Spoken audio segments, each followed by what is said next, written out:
Yeah, so you spent so much time and you're pretty bummed that no one's finding your website. So SEO takes a ton of time, right? It's not something you can do today and you're gonna start getting traffic tomorrow. Right. But if you have all this great content but bad SEO, no one's gonna find it.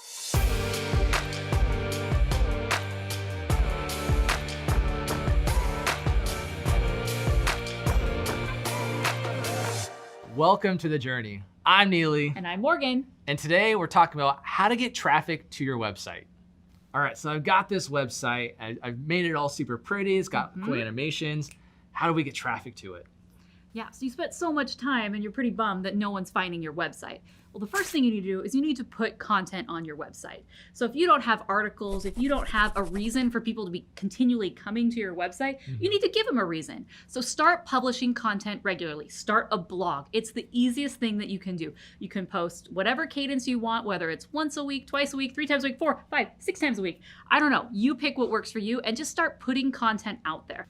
Then people will start finding it and then subscribing and coming back and back again. All right, and as a bonus, we actually dove pretty deep into content creation and content marketing. We'll throw the link right over there. But talking about the cadence in the series, how do we really keep things organized and consistent? The easiest thing you can do is create a content calendar. It's a place where you can put all of your posts, all of your ideas in one place, and then you can see, okay, I need to write these 10 articles and they're gonna post on these days. Perfect, so we have the content created. Content is king. Now, should it just live on the website? What else should we do with that content to build traffic? So the easiest thing that you can do is once you already have tons of content is go publish it everywhere. Everywhere. Everywhere.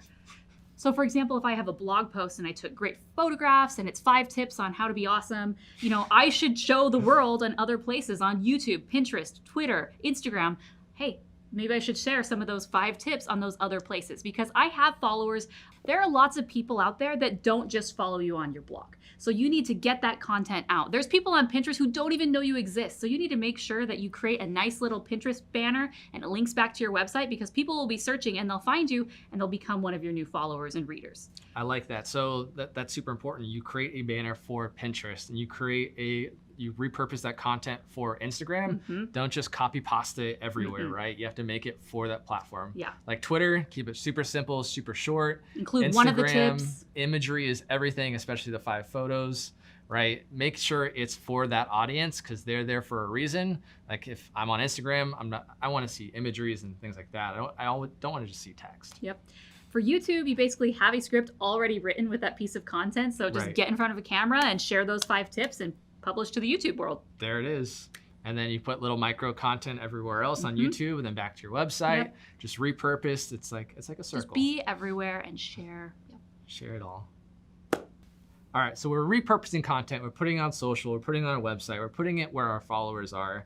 But what we haven't brought up was email marketing. Now, a lot of people say email marketing is dead. Don't use it. It's in the past. Everything's social. What's the value behind email marketing? First and foremost, people who are saying email marketing is dead, no. Email marketing is still alive and well. The great thing about email marketing, it's really one of the only places where the algorithm, like all these algorithms out there that hide your content and make it so people who are supposedly following you can't find it, you own that list. And so when you send an email, they will see your email. So that's a great way to get your content in front of the eyeballs of people who've indicated, like literally they've signed up to follow updates from you. So with email marketing, there's lots of different things that you can do. You can do a newsletter. You can just, anytime a new post, it automatically sends an email to anyone. Whatever you want, just go and get in front of your audience through email. What are some of your favorite newsletters? Like go check your inbox right now and just look. Like you're following businesses and there's a reason. What's a super great point is you don't always read those messages, but you still see that brand constantly. Right? Keeping that awareness going. When they see that email from you, sometimes they're gonna click, they're gonna go back to your website and that's gonna increase traffic to your site. And just to add on to that, we talked about it in earlier videos, not to sell, you wanna tell. And when you're creating your email marketing newsletters, you want to add value, whether it's your blog post or content. Don't always be an offer to buy this because they're going to get just unsubscribed immediately. So what are some other options we can do to help build some traffic to our site? Yeah, so we've done a ton. We've built our own content. We've shared our content on all of our social channels and all these different places. We've gone to our email list. Now it's time to go to other people's websites. Out into the wild. Yes, the wild, wild west of sites that you do not own yourself, so you don't control it, called guest posts. So basically, we know how hard creating content is. It's time consuming, you have to edit it, you have to draft, you have to come up with all these ideas, and you're an expert, and maybe you've already written about the things that you're an expert about so many times over, and your audience knows that, but maybe someone else's audience would benefit from learning from you. So guest blogging is going to someone else, maybe in your niche or a different niche, and saying, hey, I would love to write an article for your audience, here's what I was thinking.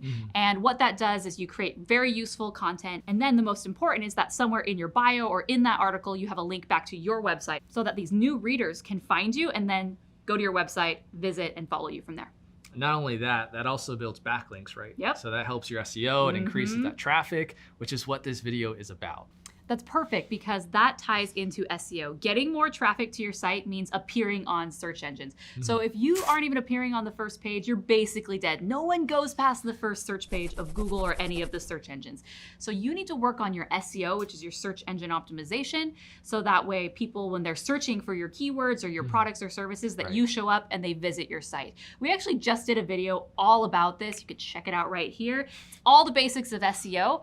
SEO is so big, make sure to check out that video. But if you have all this great content but bad SEO, no one's gonna find it. So you really gotta work on your SEO to increase your traffic. Right, and what really helped me understand backlinks and something that I deal with a lot is you can think of backlinks almost as like follows or likes on your post on Instagram or wherever else. The more likes you get, the more people are gonna see it. So those backlinks are just likes for your website. So SEO takes a ton of time, right? It's not something you can do today and you're gonna start getting traffic tomorrow. What are some things that if we need that instant gratification, like I'm a millennial, I need to see it now. What are some things that I can do to get that instant traffic? Yep, like you said, SEO is building a relationship with Google, so it does take time. It's like we're dating Google. We have to take them on all these dates, month after month, week after week. And so it really does take 6 or 12 months to really have very, very strong SEO results if you're consistently putting in the efforts. But if you need traffic now, there are things that you can do right now to get to get the traffic that you need. It's called ads.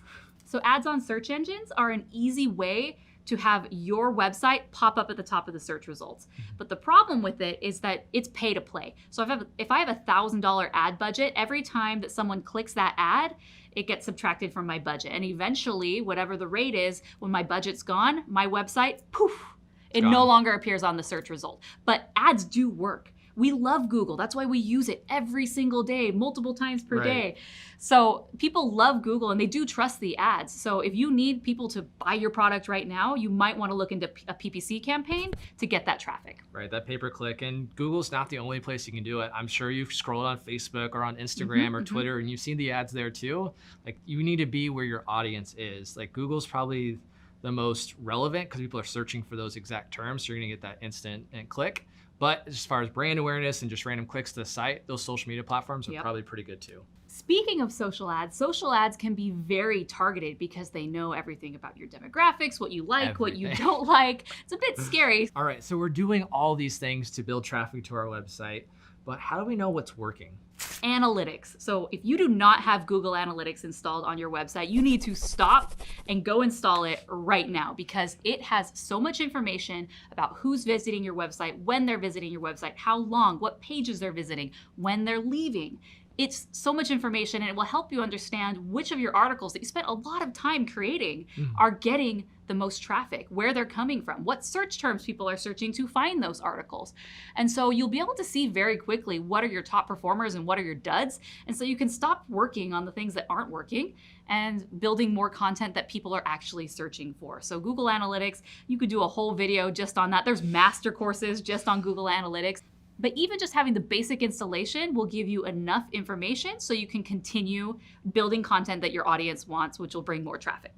And then to add on that, I'd probably recommend setting up Google Webmaster Tools just so you can see where your organic search traffic's coming from, because you can see search terms, how often people are viewing it, if they're clicking it, things like that kind of piggybacks on that Google Analytics. Yep. All right, guys, I hope this video was helpful for you and that you have actionable tips that you can start today to start increasing traffic to your website. I'm curious, let me know in the comments below. What is one thing you're gonna start doing? Are you gonna build content, work on an email list? Let me know. I know what I'm doing, creating video content. Nice. Awesome. So make sure you like and subscribe and ring the bell if you want to see when our next videos are coming so you get it first. This has been The Journey, signing off.